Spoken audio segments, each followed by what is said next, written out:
Embryology can be your favorite course. Embryology is something that you can recognize that you are actually seeing it every single day. And you can make the correlation between daily practice and bud cap bell. This is exactly how I explain it. And before you can become a dentin or a pulp, you've got to do your prerequisites as a dental papilla. Our ectoderm, there's 3 layers, that the board question. Our ectoderm turns into our dental lamina, which then turns into our enamel organ, which then becomes our inner enamel epithelium, which forms our ameloblasts, which then give us our enamel, starts to lay our enamel rods, right? That's what gives us our enamel.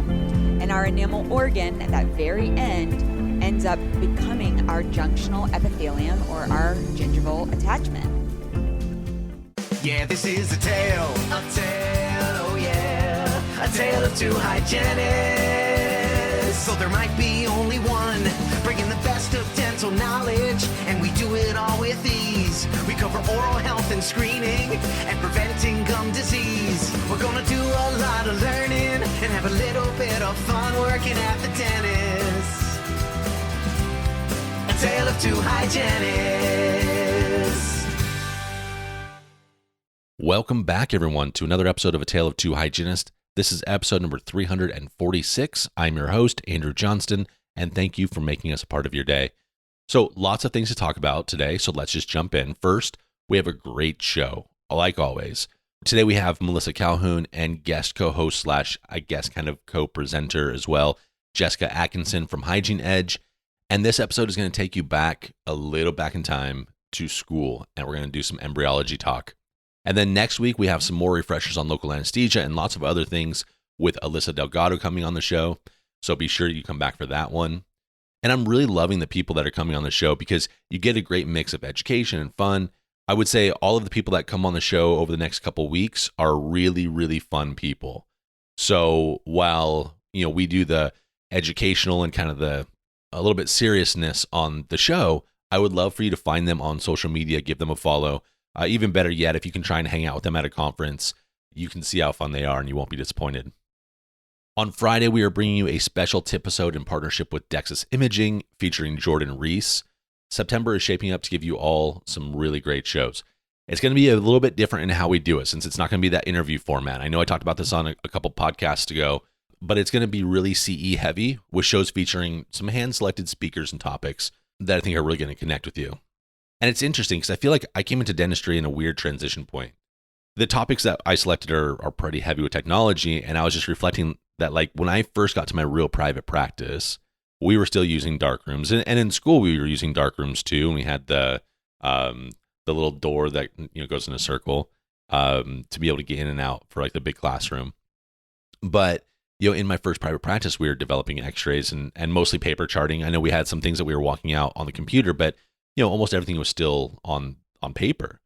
And with these shows, we're going to be talking about scanners and just the technology and all that. It has to be weird for people who they just love a paper chart, or they just, they don't want to change into like what is new with technology, because it's not like it slowly ramped up. I feel like, within 10 years, it was like a complete shift. And now they have to learn how to try and embrace digital imaging and technology. And it's just an interesting thought I had. What else? So we are still planning on being at ADA in October as part of their dental podcasting group. We're waiting on a couple of details still from them to finalize travel, etc. So I'll announce a few more things about where that might be in future shows. Also, for those of you in the Chicago area, and actually not necessarily the Chicago area unless you want to participate in person, but we have a friend of the show, Monica, who's looking for some help in support of the Oral Cancer Foundation. So on Sunday, October 2nd, the Oral Cancer Foundation will be having a walk/fun run, and they're looking for a few things. So one, they're looking for participants. So if you are, again, in the Chicago area and you want to participate, or if you want to fly in and participate, you can do that too, I guess. They're also, at the time of this recording, looking for a band or a DJ to MC the event. They're looking for people who do face paintings or maybe caricatures, and a photographer. So if you have any connections for any of these things, please reach out, Andrew at A Tale of 2 Hygienists. I'll make sure I forward your information on to Monica. You can also go to the website that we have on our social media, and you can contact them directly through there if you'd like. So this event, though, is not just for dental professionals. So anyone can participate. And it sounds like it's really family friendly. So maybe consider making it a part of your weekend for October 2nd. Also, if you'd like to make a donation, again, check out our social media for the links to directly donate, or you can always search it up, the Oral Cancer Foundation. And finally, before I get to the show today, I received an interesting email the other day that I want to read it. I loved it so much. And to preface, I loved it because it was a little bit sassy, which if anyone knows me, like I love a little bit of sass. And also let me know that sometimes people do listen all the way to the end of the show, because sometimes we put bonus content at the end. And I'm never sure if people listen past the outro music. And so I think we've only done that once recently, but we used to do it all the time. So anyway, so the email, first of all, is titled United Airlines. And this is going to be a reference back to the episode we did with Brooke Crouch, where at the end of it, we're talking about the different airlines. Hey, Andrew, this is Susie from Vancouver, Washington. Hope you and your family are well in Florida, et cetera, et cetera. I just was sending you a message to let you know that United Airlines sucks. I spent 7 hours on the phone with them yesterday trying to get flights straightened out. Got up this morning and I randomly have a flight from Denver to Portland while I'm in Belize. While I was on the phone with them, all I can think is Andrew loves this airline. And so I had to find you on the internet and et cetera, et cetera. So it's just so funny that that these types of emails kind of come through every now and again. Susie, I mean, I wrote her back and hopefully she has things all squared away. But thank you so much, Susie, for the email. Look, if you guys just have something you want to get off your chest too, and you want to just be a little bit sassy to me, Andrew at ataleoftwohygienists.com. I welcome the email as long as it's, in good spirits and not going to hurt my heart. So without further ado, here we go into the show. Enjoy your week, everyone. And here's Melissa and Jessica. A tale of two hygienists.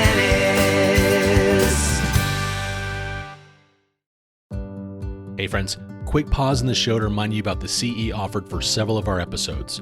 All you have to do is click into the show notes and follow the link to the CE Zoom website. Answer a few of those questions about the episode correctly and you'll be rewarded the appropriate amount of CEUs. This wouldn't be possible without a partnership with our friends at Tempstars. Tempstars is more than just a temp and a placement service. They are clinician-led and education-focused and strive to perfectly match individuals and dental offices.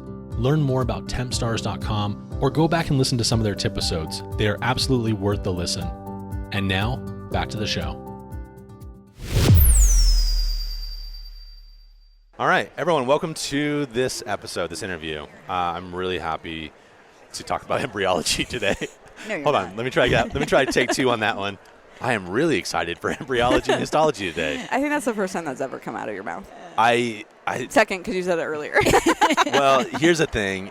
I just, when we were talking, Melissa and I were talking about like what we could partner on, and we just talked about this a minute ago, but I feel like the level of the podcast education compared to, years previous is adequate, but maybe have taken a little bit of a dip in science nerddom. We're here for science nerddom. It's really, you are. You guys are the pinnacle of science nerddom over there. And so I really wanted to try and bring something to the listeners that is nerdy. I don't know what other words to say. You can't get nerdier than embryology. Yeah. And when was the last time any of us have really taken a course on it? When have we done anything outside of hygiene school? No, we haven't. For example, when I was asked to teach embryology, I hadn't heard the word since I was in hygiene school. Right. And so coming back after years in an op going, embryology, I just remember it wasn't my favorite course.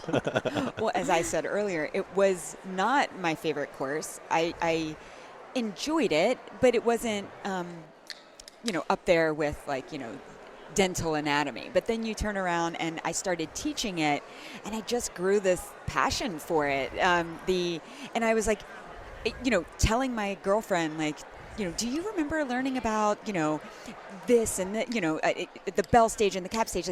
Do you remember that this is what happens and this is what happens? And she's like, no, Melissa, because I threw that away. It dumped it. It's not important except for on the board, and then it's I did my national boards, and I was never going to think about this again. Right. And we're here to tell people that this can be your favorite course.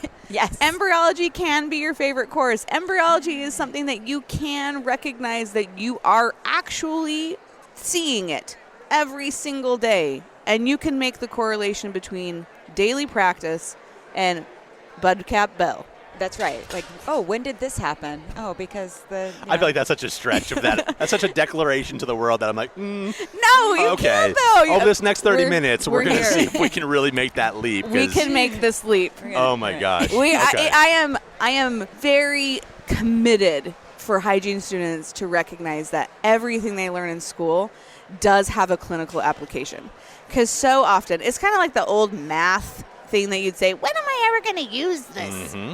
And then you grow up and you're like, oh, I actually... When I'm a math teacher, then that's what I'm going to use. When I'm an educator who loves this, that's what I'm going to be passionate about it.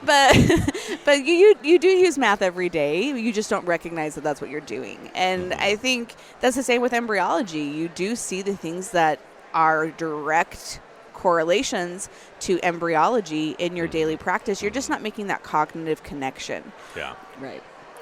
You know, you're not thinking about it outside, but when you're in that, clinical area, you could totally look at the way that the enamel growth is. Yeah, and, absolutely. And where that could have gone wrong. Like, did you have anything happen to you in this time frame? Because Right. at this point, that tooth is developing. And so, working in pediatrics, we saw lots of kids with like hypoplasia on their molars. Absolutely. Like, constant ear infections, things like that, and lots of antibiotics cause those kinds of issues. And then it helps you recognize what you're going to then recommend to address the situation. And you're never going to tell your patient, maybe you are, maybe Andrew later, you're going to go and you're going to tell all your DSOs, listen, when you see this, I want you to tell them this happened during this stage of growth. You probably won't, but...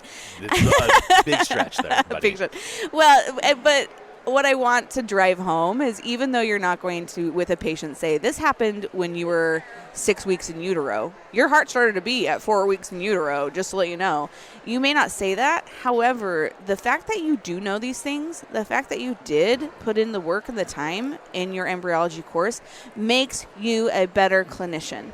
And you do draw on that knowledge, maybe not as directly as you draw on that other knowledge from hygiene school, like really practical, make sure you're using 70, 80 degrees when you're instrumenting, but you are drawing on that knowledge to be a really great clinician. Right. Oh my gosh, this is such like school already. This is your learning objectives, everyone. So now we're going to go ahead and get into the real meat of this. Oh my gosh, this is, I just see how your brains work. You will enjoy this. You will like This it. matters. After this course, you will be able to. Okay, so here's like that delineation. Okay, now we're going to get into the, like, you promised. This is going to be good.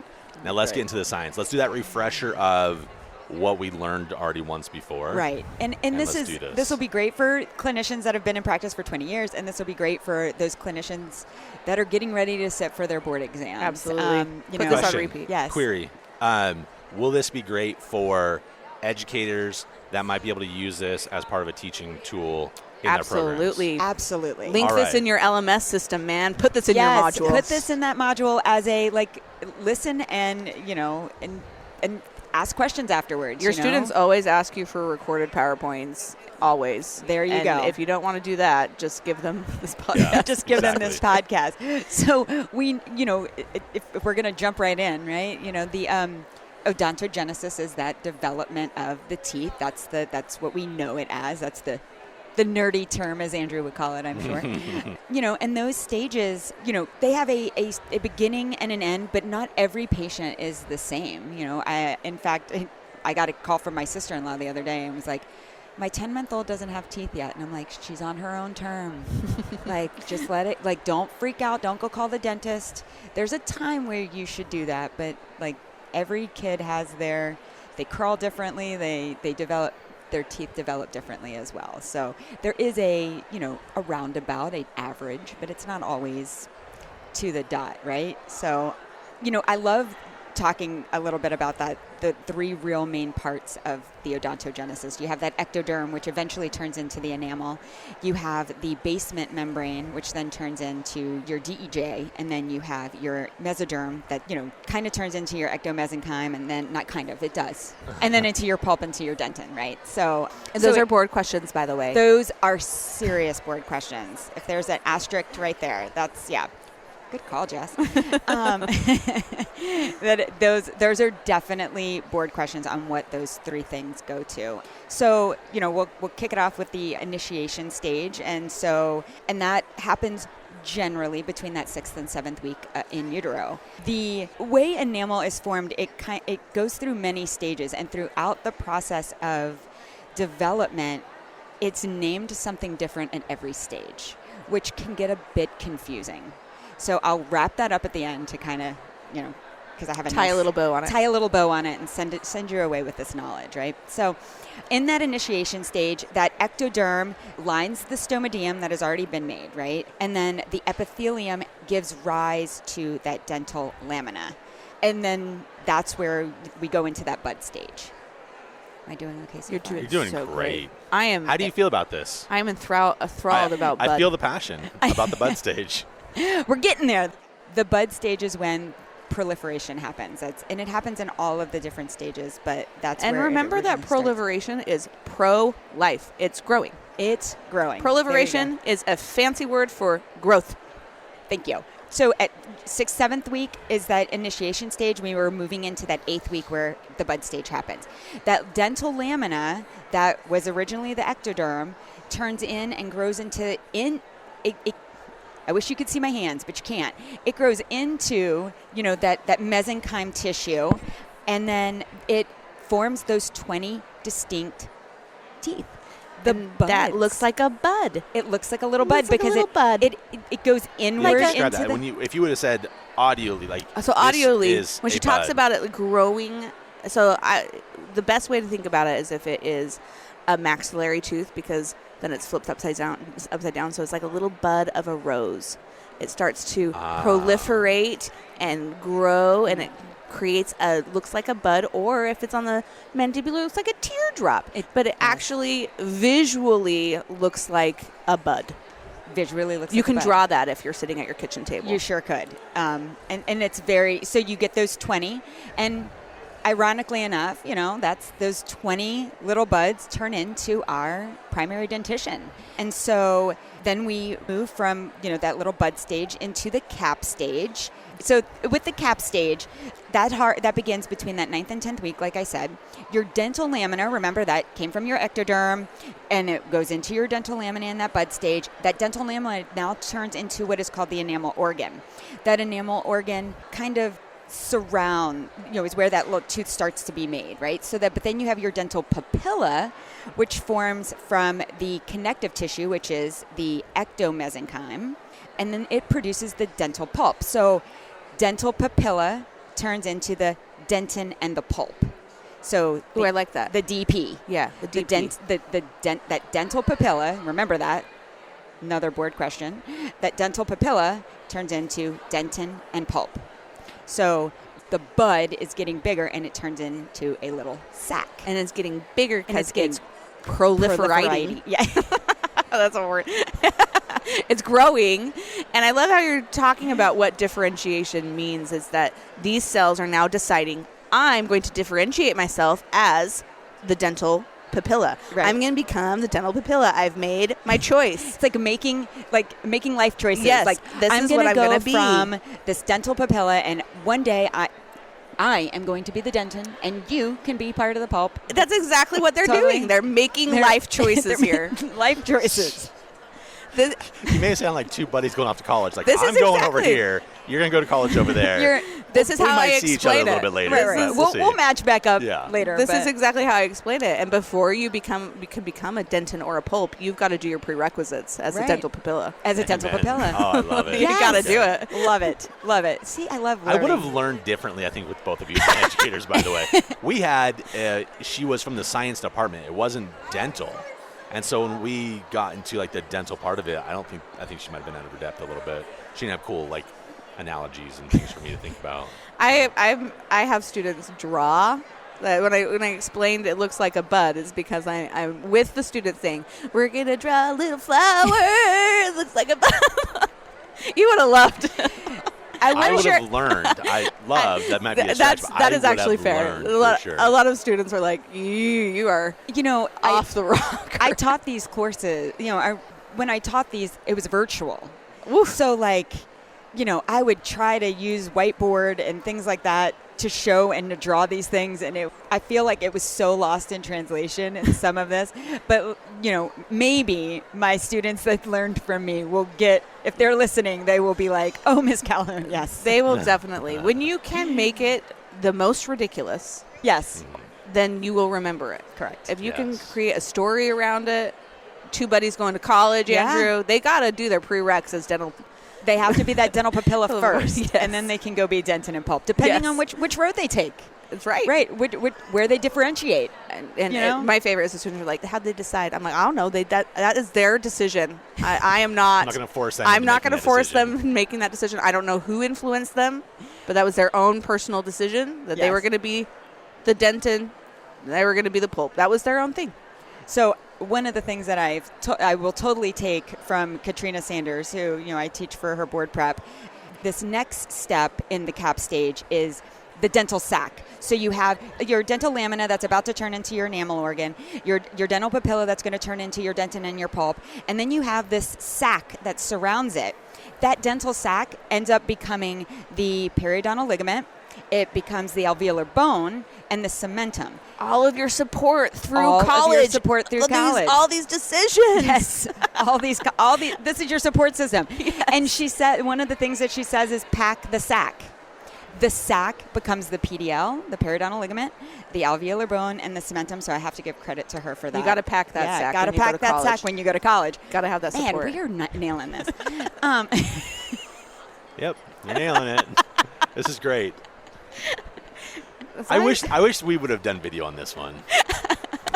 Gosh, you guys are missing out on half of the half of Andrew's facial expressions. Oh, it's not me. It's you guys with your energy and love of this. I'm like, that sounds like a bit of a stretch to me, but sure, let's go with it, guys. That's fine. Hey, pack that sack. Let's do this. Pack the sack. Pack when you're going to college. PAC. Yeah, there you go. PAC. So we have packed the sack. Our dental lamina, like I said, has turned into our enamel organ. Our dental papilla has turned into our dentin and our pulp, and then we have the dental sac that surrounds it. Now we move into that bell stage, and it's called the bell stage because during its, all of its proliferating, it's going to look like a bell. All of those choices. All of those choices are ringing that bell. Ringing that bell. Like when you end up school, do they ring a bell anymore? I don't know, but like you're graduating from packing that sack. Yeah, you're ringing the bell and going on to the bell stage. What kind of bell is that you're ringing? It depends on what school. Like old school yes, mom. Like, that's ding, what I was ding, ding, thinking. ding. Okay. Not okay. like your. No. I mean, there's like a fire bell. There's like so many the bells now. Never mind. You know what? There is. Like church bells. Ding, ding. Yeah, I mean that's when you're doing your Christmas carols and there you go. Everyone has their own little. Maybe we can make a marriage correlation with this bell stage. Let's find out. Let's see where we can go. Let's see where this ends up. Let's see where this ends up. So in the bell stage, 11th and 12th week. So we're moving through, getting to that last week of that first trimester. So. I mean, so much happens in that first 12 weeks, right? And the fact that by 12 weeks we're, really in that process of developing teeth, it just sometimes blows my mind. Yeah, you got teeth when you're in utero. So those 4 layers, that formed the enamel organ. There's the outer enamel epithelium, which ends up turning into the Herwig's epithelial root sheath, and then you have I always get these two mixed up, so that's why I had to, I have to write this down. The statite reticulum. Good idea. The statite reticulum. You have your stratum intermedium, and then you have your inner enamel epithelium, right? And that inner enamel epithelium is, that eventual part of that's going to move into making ameloblast. That's going to start laying that enamel, right? So. Those are your 4 layers that are formed from the enamel organ. Because remember, the ectoderm turned into the dental lamina, which then turned into the enamel organ. And now the enamel organ is going to go into 4 layers: outer enamel epithelium, statite reticulum, stratum intermedium, and then your inner enamel epithelium. Okay. What also happens is your DEJ, remember, which was formed from that basement membrane, that's going to be formed at that point in that bell stage. Then you get your appositional growth. Then you start to get, you move out of that bell stage, and you're going to start forming that enamel. You've graduated from You have college, graduated and rang those bells. and now you're going to have professional growth. This is where you get that exponential growth. Yes, this is where it happens. And Things get really solidified. right. And you can think of it as a tree that, grows over time, and or I've heard it as a snow-capped mountain where the snow the way that the enamel forms, and it almost forms down and builds upon each other. And that's how you end up with those Rietzsche lines, right? Or Rietzsche lines. It's up to interpretation. Languages, what do we say? Languages. Language. So Is it buccal or buckle? I mean, what do we Yeah. want? So you have those ameloblasts that begin to start forming, and they start to lay that enamel. And the way that it lays is it starts to kind of looks like it trickles down the sides of, to that DEJ, and then it hardens, and then more forms and hardens. And it's and it builds this little... It's like a This layer is of hard cake. on an audio podcast. I'll It just really be honest. is. This is I know, because my hands are moving. and Imagine you're watching the Great British Bake Off, and they're making a cake, yeah. and you have your DJ. Is this a pre-planned thing that you say, or are you just now making it up? They actually draw a picture of a cake. No, but this analogy. Yeah. Have you used it before? I have. I love Okay. it. No, I'm was learning this so much. is really good if this is off the top of your head. But okay, keep going. So you'll have your cake, Yeah. your cake pan, or the cake platter. That's That's your DJ. that right? cordboard Yeah. base, right? And then you're building the cake one Yeah. layer after another. and you have to have stability on You have that to have bottom stability. layer for that top layer to be Yep. able to put on, or it's then going to slide or it's right gonna off slide right off. into Paul's lap, and you'll cry. Is Anybody that else? I don't know who because Paul they is, but- frosted it when it was too warm still? Is that what happened? That probably. That's Or probably is it what because they didn't let it set in the freezer? That's it. Sometimes. Yeah, this is Paul Hollywood from Great British Bake Off. I know. I'm sorry. Poor Melissa hasn't watched it. Have you watched Have you not watched it? I think I've watched it once or twice. What do you mean have I watched it? Did I not just say two things that actually happened in the show?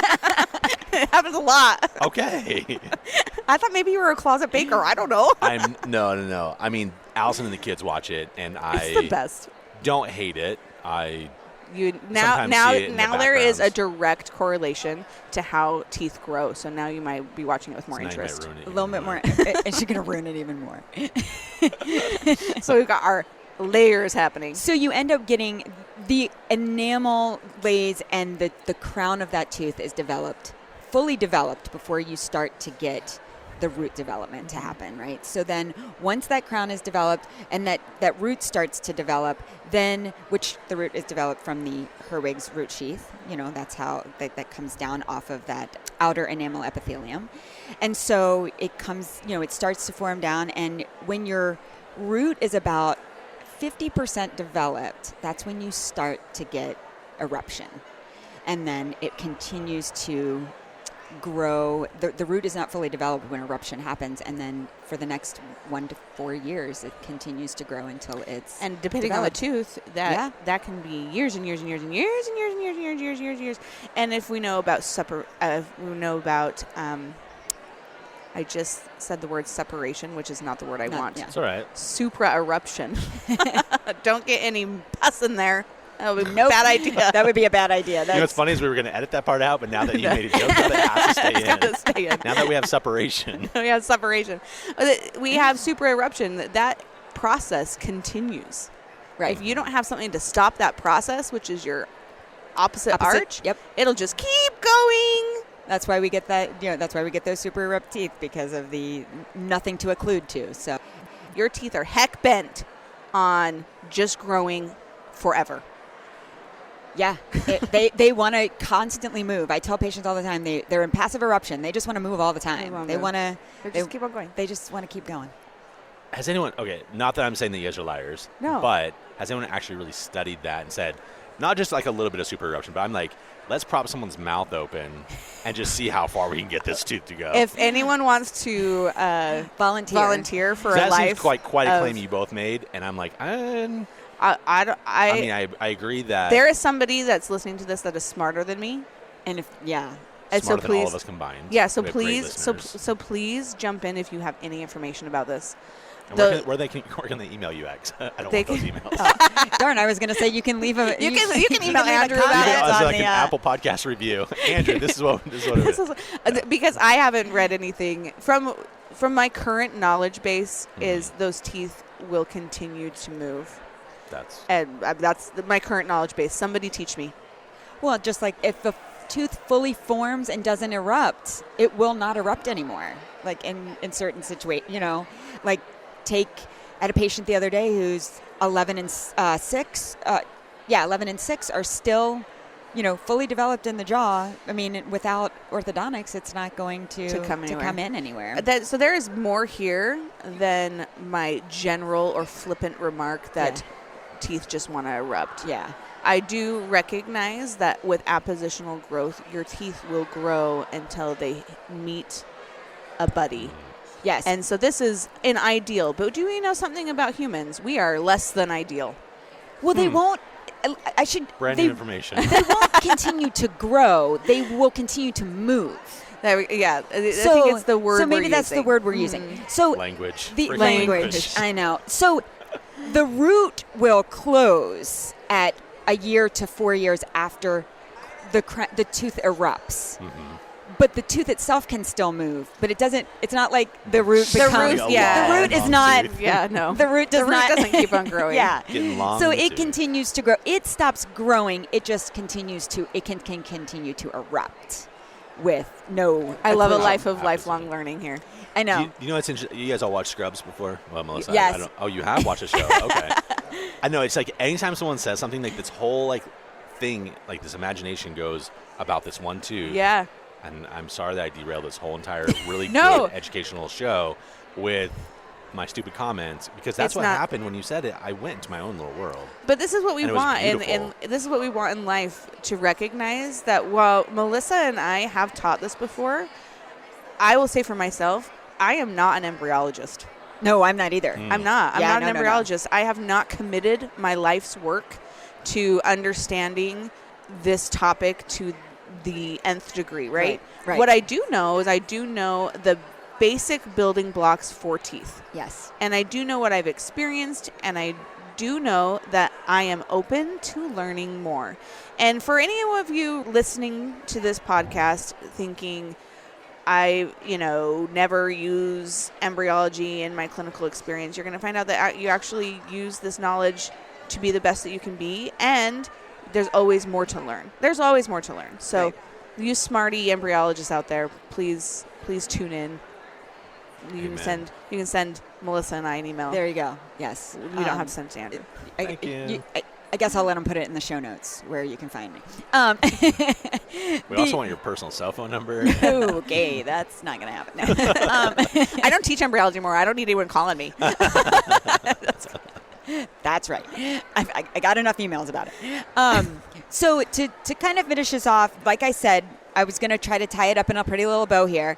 Going back to the beginning, our ectoderm, those 3 layers that the board question, our ectoderm turns into our dental lamina, which then turns into our enamel organ, which then becomes our inner enamel epithelium, which forms our ameloblasts, which then give us our enamel, starts to lay our enamel rods, right? That's what gives us our enamel. And our enamel organ at that very end ends up becoming our junctional epithelium or our gingival attachment. And that's where it ends. And that's why we don't get continuous growth of enamel, because our ameloblasts are no longer They're retired. They're retired. They're done. They've wiped their hands clean of their job. They're like, they done have prereqs, we've gone to we've gone to college, we've rang the had bell, professional and now we're growth. retired. Now we're retired. Yep. That's where we're at. Wow, that's a beautiful bow.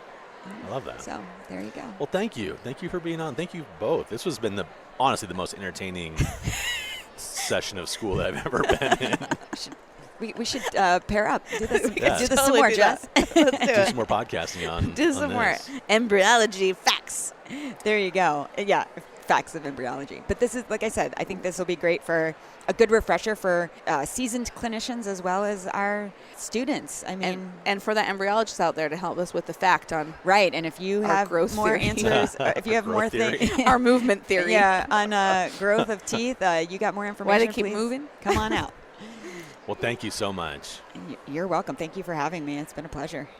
Yeah, this is a tale, oh yeah, a tale of two hygienists. So there might be only one, bringing the best of dental knowledge, and we do it all with ease. We cover oral health and screening, and preventing gum disease. We're gonna do a lot of learning, and have a little bit of fun working at the dentist.